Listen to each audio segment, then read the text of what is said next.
Flash Bam Alakazam, MJ.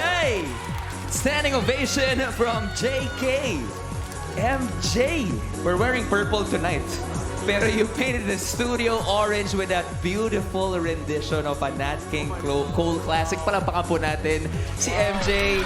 Napag ganun kami lahat eh. But this time, let's ask the judges what they thought of your performance. Lalo-lalo na para sa final showdown. Let's ask Judge Regine. Yes, Hi, Ate hello, Rich. MJ. I thought it sounded really good. I know this song and hindi ko babalaking kantahin to, pero ikaw parang wala lang. So, Thank you po. I enjoyed it very much. Congratulations. Thank you Thank po. you so much, Ate Reg. Nakikita ko ang daming sinusulat ni Ate Angge. Ate Angge, Judge Angge, ano yung sinulat niyo dyan? MJ! Hindi, reseta kasi ng gamot ko to. Alam mo, sa totoo lang, MJ, kanina masama ang pakiramdam ko. Pero dahil sa performance mo, nabuhayan ako ngayong gabi.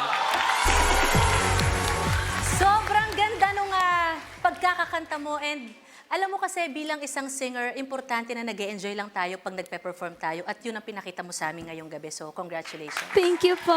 Pagpapagaling yung kanta mo. Thank you so much, ating judges. Para naman sa ating viewers, tandaan na kapag binuksan na po ang voting lines, use your registered Gmail account, scan a QR code na nakita nyo on your screens or log on to joinnow.ph/IdolKidsPH at i-click ang picture ni MJ para iboto siya. Once again, palapakan po natin, MJ! Damn, Alakazam, pwede ka muna bumalik sa kinaupuan mo and join the rest of your friends. Beautiful performance.